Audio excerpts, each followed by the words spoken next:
पोस्टलमध्ये शिक्षकांनी म्हणजे मला पोस्टलमध्ये 400 मी मायनस आहे, त्यामध्ये शिक्षकांचं असेल का असं मी एक्झॅक्ट सांगू शकत नाही. तर बऱ्याच जणांच्या पोस्टलमध्ये मतदान असतात, कोणी कमी जास्त दिलं मला माहित नाही. परंतु एक आहे, शिक्षकांना एक चांगल्या प्रकारे मी पहिले पुन्हा एकदा मीटिंग घेणार आहे.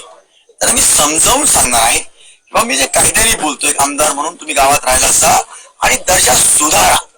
त्यांना एक शेवटचा 3 महिन्याचा मी चान्स देणार आहे.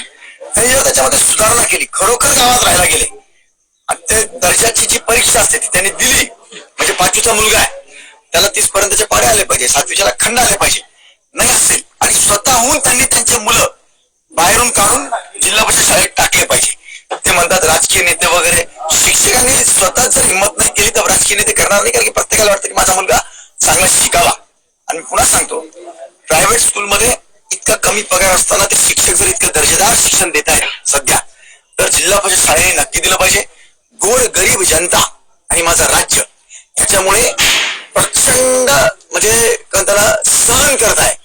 गोरगरिबांच्या पालकांना वाटतं की माझा मुलगा चांगला शिकावा, प्रत्येकालाच वाटतं. हे सगळं पैशावाले इतर ठिकाणी फीस देऊन करू शकतात, पण ज्यांच्याकडे घरी ज्यांच्याकरता खरोखर व्यवस्था तयार केलेली आहे गोरगरिबांकरता, सगळी शेतकऱ्यांकरता, शेतकऱ्यांच्या मुलांकरता, ती बरोबर होत नाहीये. म्हणून मी सर्वप्रथम त्यांना ऍज गुड ऍज पुन्हा एकदा शेवटची संधी देणार आहे. नसता मी राज्यामध्ये या गोष्टीला कोणत्याही परिस्थितीमध्ये सोडणार नाही. शिक्षणाचा दर्जा वाढवावाच लागेल. मी जे बोलतोय आतापासून शिक्षकांनी जर ऐकलं आणि त्यांनी बदल करण्याचं घडवलं तर वर्ष, 2 वर्ष, 3 वर्ष लागतील. आणि काही शिक्षकांना खरोखर टर्मिनेट करावं लागेल.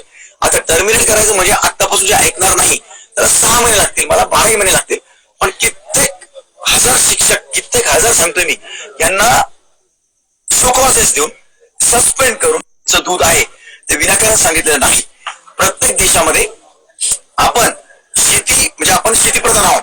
शेती नंबर 1 ला, नंबर 2 म्हणजे जपानच्या सारख्या देशामध्ये काही बाकीचे नैसर्गिक स्रोत कमी आहे, पण शिक्षण चांगलं असल्यामुळे ते जगात वावर करतात. जगात ते जगावर त्यांचं प्रभुत्व आहे.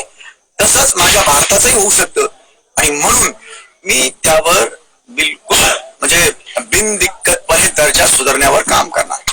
आमदार सर,